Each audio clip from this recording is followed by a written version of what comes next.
नमस्कार दोस्तों, स्वागत है आपका एक कहानी ऋतु के साथ चैनल पर।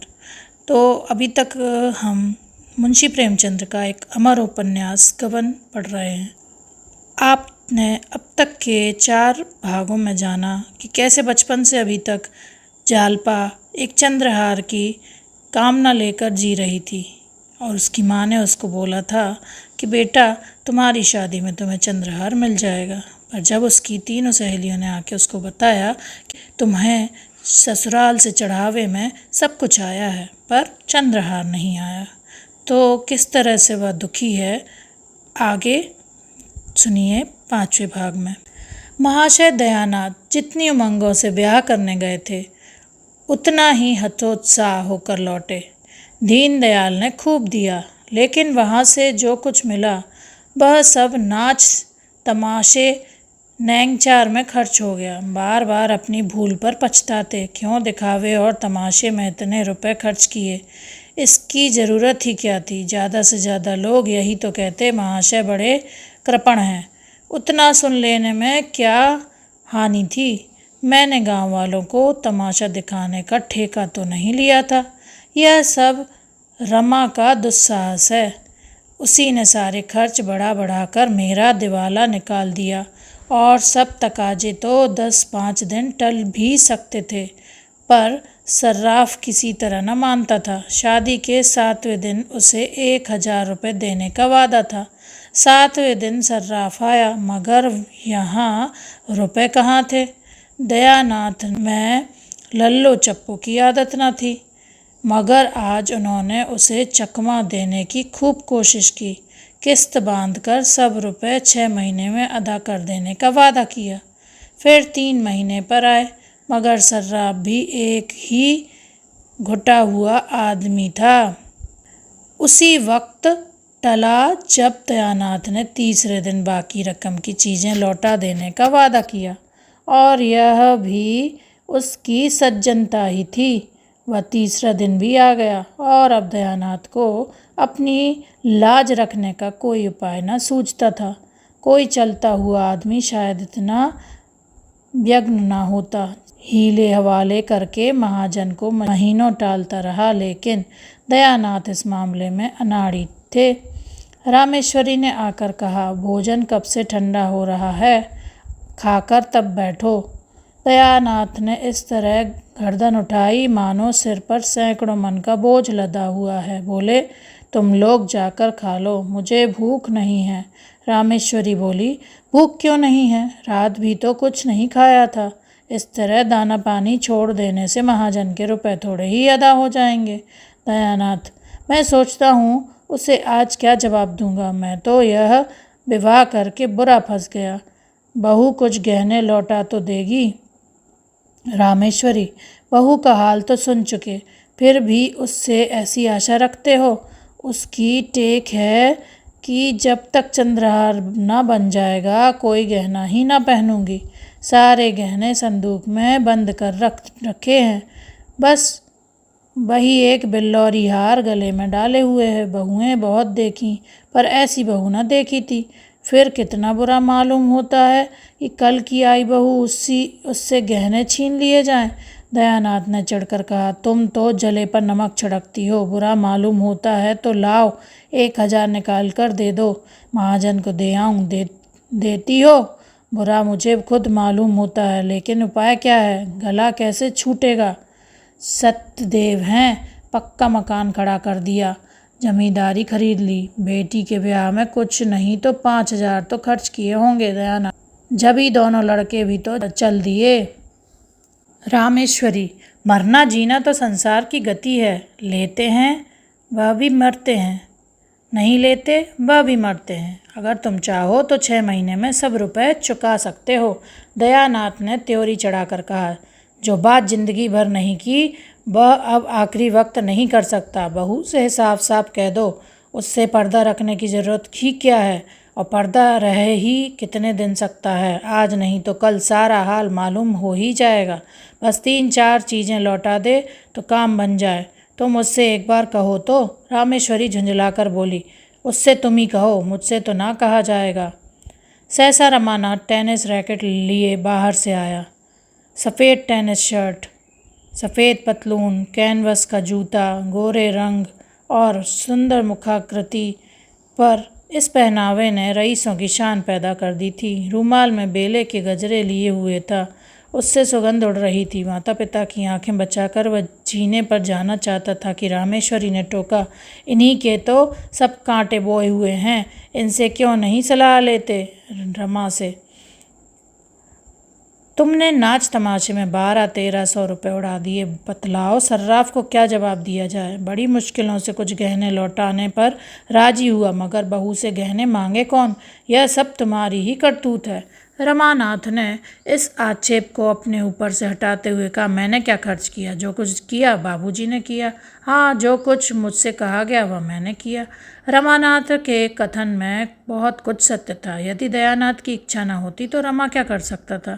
जो कुछ हुआ उन्हीं की अनुमति से हुआ। रमानाथ पर इल्ज़ाम रखने से तो कोई समस्या हल न हो सकती थी। बोले, मैं तुम्हें इल्ज़ाम नहीं देता भाई, किया तो मैंने ही, मगर यह बला तो किसी तरह सिर से टलनी चाहिए। सर्राफ का तकाजा है, कल उसका आदमी आवेगा, उसे क्या जवाब दिया जाएगा? मेरी समझ में तो यही एक उपाय है कि उतने रुपए के गहने उसे लौटा दिए जाएं। गहने लौटा देने में भी वह झंझट करेगा, लेकिन 10-20 रुपए के लोभ में लौटाने पर राजी हो जाएगा। तुम्हारी क्या सलाह है? रमानाथ ने जवानों के स्वभाव के अनुसार जालपा से खूब जीत उड़ाई थी, खूब बढ़ चढ़कर बातें की थी। जमींदारी है, उससे कई हजार का नफ़ा है, बैंक में रुपए हैं, उनका सूद आता है। जालपा से अब अगर गहने की बात कही गई तो रमानाथ को वह पूरा लबाड़िया समझेगी। बोला, पर्दा तो एक दिन खुल ही जाएगा, पर इतनी जल्दी खोल देने का नतीजा यही होगा कि हमें नीच समझने लगेगी। शायद अपने घर वालों को भी लिख भेजे, चारों तरफ बदनामी होगी। दयानाथ, हमने तो दीनदयाल से यह कभी न कहा था कि हम लखपति हैं। रमानाथ, तो आपने यही कब कहा था कि हम उधार गहने लाए हैं और 2-4 दिन में लौटा देंगे? आखिर यह सारा स्वांग अपनी धाक बैठाने के लिए ही किया था या कुछ और? दयानाथ, तो फिर किसी दूसरे बहाने से मांगना पड़ेगा, बिना मांगे काम नहीं चल सकता। कल या तो रुपए देने पड़ेंगे या गहने लौटाने पड़ेंगे, और कोई राह नहीं। रमानाथ ने कोई जवाब न दिया। रामेश्वरी बोली, और कौन सा बहाना किया जाएगा? अगर कहा जाए कि किसी को मंगनी देनी है तो शायद वह देगी नहीं, देगी भी तो 4 दिन में लौटाएंगे कैसे? दयानाथ को एक उपाय सूझा। बोले, अगर उन गहनों के बदले मुल्लमे के गहने दे दिए जाएं, मगर तुरंत ही उन्हें ज्ञात हो गया कि वह लचर बात है। खुद ही उसका विरोध करते हुए कहा, हाँ, बाद में मुल्लमा उड़ जाएगा तो फिर लज्जित होना पड़ेगा। अकल कुछ काम नहीं करती। मुझे तो यही सूझता है यह सारी स्थिति उसे समझा दी जाए। जरा देर के लिए उसे दुख तो जरूर होगा, लेकिन आगे के वास्ते रास्ता साफ हो जाएगा। संभवतः जैसा दयानाथ का विचार था कि जालपा रो धोकर शांत हो जाएगी, पर रमा की इसमें किरकिरी होती थी। फिर वह मुंह न दिखा सकेगा। जब वह उससे कहेगी, तुम्हारी जमींदारी क्या हुई, बैंक के रुपए क्या हुए, तो उसे क्या जवाब देगा? विरक्त भाव से बोला, इसमें बेइज्जती के सिवा और कुछ न होगा। आप क्या सर्राफ को 2-4-6 महीने नहीं टाल सकते? आप देना चाहें तो इतने दिनों में 1000-1200 रुपये बड़ी आसानी से दे सकते हैं। दयानाथ ने पूछा, कैसे? रमानाथ, उसी तरह जैसे आपके और भाई करते हैं। दयानाथ, वह मुझसे नहीं हो सकता। तीनों कुछ देर तक मौन बैठे रहे। दयानाथ ने अपना फैसला सुना दिया। रामेश्वरी और रमा को यह फैसला मंजूर न था, इसलिए अब इस गुत्थी को सुलझाने का भार इन्हीं दोनों पर था। रामेश्वरी ने भी एक तरह से निश्चय कर लिया था, दयानाथ को झक मारकर अपना नियम तोड़ना पड़ेगा। यह कहाँ की नीति है कि हमारे ऊपर संकट पड़ा हुआ हो और हम अपने नियमों का राग अलापे जाएं। रमानाथ बुरी तरह फंसा था। वह खूब जानता था कि पिताजी ने जो काम कभी नहीं किया वह आज ना करेंगे। उन्हें जालपा से गहने मांगने में कोई संकोच ना होगा, और यही वह ना चाहता था। वह पछता रहा था कि मैंने क्यों जालपा से डींगे मारी। अब अपने मुंह की लाली रखने का सारा भार उसी पर था। जालपा की अनुपम छवि ने पहले ही दिन उस पर मोहनी डाल दी थी। वह अपने सौभाग्य पर फूला ना समाता था। क्या यह घर ऐसी अनन्य सुंदरी के योग्य था? जालपा के पिता 5 रुपये के नौकर थे, पर जालपा ने कभी अपने घर में झाड़ू न लगाई थी। कभी अपनी धोती न छाँटी थी, अपना बिछावन न बिछाया था, यहाँ तक कि अपनी धोती की खोंच तक न सी थी। दयानाथ 50 रुपये पाते थे, पर यहाँ केवल चौका बासन करने के लिए महरी थी। बाकी सारा काम अपने ही हाथों करना पड़ता था।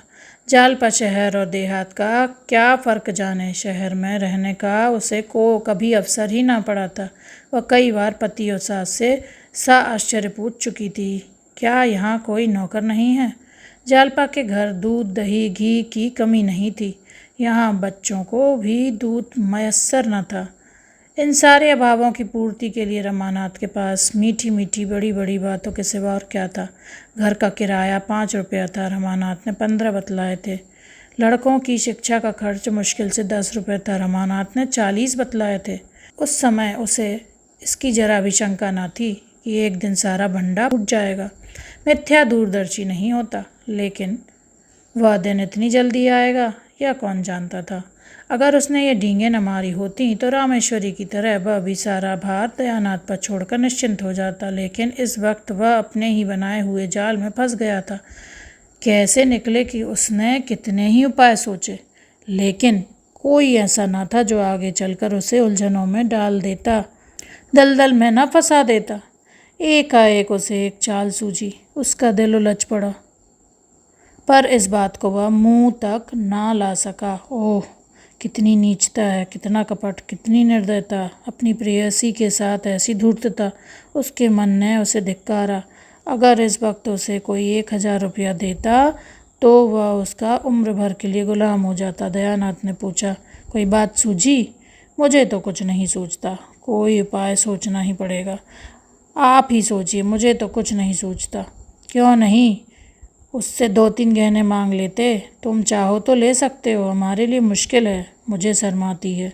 तुम विचित्र आदमी हो, न खुद मांगोगे न मुझे मांगने दोगे, तो आखिर यह नाव कैसे चलेगी? मैं एक बार नहीं 1000 बार कह चुका कि मुझसे कोई आशा मत रखो। मैं अपने आखिरी दिन जेल में नहीं काट सकता। इसमें शर्म की क्या बात है? मेरी समझ में नहीं आता किसके जीवन में ऐसे कुअवसर नहीं आते। तुम ही अपनी माँ से पूछो। रामेश्वरी ने अनुमोदक किया।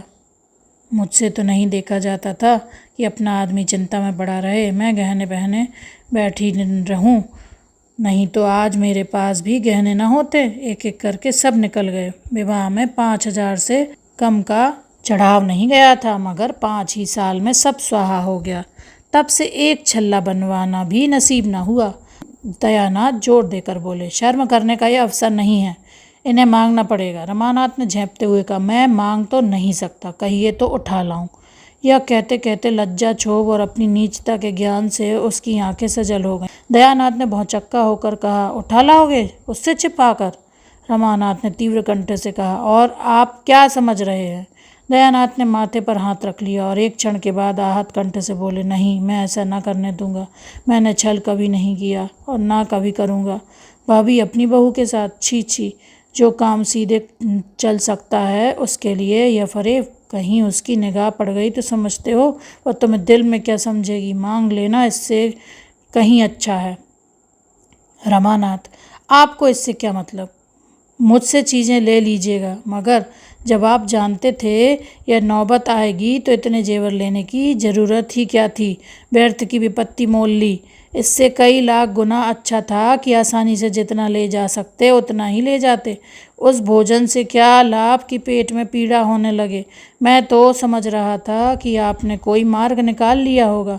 मुझे क्या मालूम था कि आप मेरे सिर पर यह मुसीबतों की टोकरी पटक देंगे, वरना मैं उन चीज़ों को कभी ना ले जाने देता। दयानाथ कुछ लज्जित होकर बोले। इतने पर भी चंद्रहार न होने से वहाँ हाय तौबा मच गई। रमानाथ, उस हाय तौबा से हमारी क्या हानि हो सकती थी? जब इतना करने पर भी हाय तौबा मच गई तो मतलब भी तो ना पूरा हुआ। इधर यह आफत सिर पर आई। मैं यह नहीं दिखाना चाहता कि हम इतने फटे हाल हैं, चोरी हो जाने पर तो सब्र करना ही पड़ेगा। दयानाथ चुप हो गए। इस आवेश में रमा ने उन्हें खूब खरी खरी सुनाई और वह चुपचाप सुनते रहे। आखिर जब ना सुना गया तो उठकर पुस्तकालय चले गए। यह उनका नित्य का नियम था। जब तक 2-4 पत्र पत्रिकाएं न पढ़ लें उन्हें खाना न हजम होता था। उसी सुरक्षित घड़ी में पहुंचकर घर की चिंताओं बाधाओं से उनकी जान बचती थी। रमा भी वहां से उठा पर जालपा के पास न जाकर अपने कमरे में गया। उसका कोई कमरा अलग तो था नहीं, एक ही मर्दाना कमरा था। इसी में दयानंद अपने दोस्तों से गपशप करते, दोनों लड़के पढ़ते और रमा मित्रों के साथ शतरंज खेलता। रमा कमरे में पहुंचा तो दोनों लड़के ताश खेल रहे थे। गोपी का 13वां साल था, विशंभर का 9वां। दोनों रमा से थर थर कांपते थे। रमा खुद खूब ताश और शतरंज खेलता पर भाइयों को खेलते देखकर हाथ में खुजली होने लगती थी। खुद चाहे दिन भर सैर सपाटे किया करे, मगर क्या मजाल कि भाई कहीं घूमने निकल जाए। दयानाथ खुद लड़कों को कभी न मारते थे। अवसर मिलता तो उनके साथ खेलते थे। उन्हें कनकौए उड़ाते देखकर उनकी बाल प्रकृति सजग हो जाती थी। 2-4 पेच लड़ा लेते। बच्चों के साथ कभी कभी गुल्ली डंडा भी खेलते थे। इसलिए लड़के जितना रमा से डरते उतना ही पिता से प्रेम करते थे। रमा को देखते ही लड़कों ने ताश को टाट के नीचे छिपा दिया और पढ़ने लगे। सिर झुकाए चपत की प्रतीक्षा कर रहे थे पर रमानाथ ने चपत नहीं लगाई।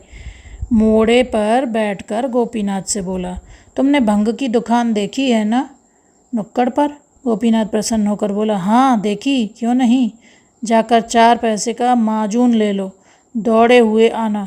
हाँ, हलवाई की दुकान से आधा सेर मिठाई भी लेते आना। यह रुपया लो। कोई 15 मिनट में रमा ये दोनों चीज़ें ले जालपा के कमरे की ओर चला। तो दोस्तों 5वें भाग तक आपको कहानी सुना दी है।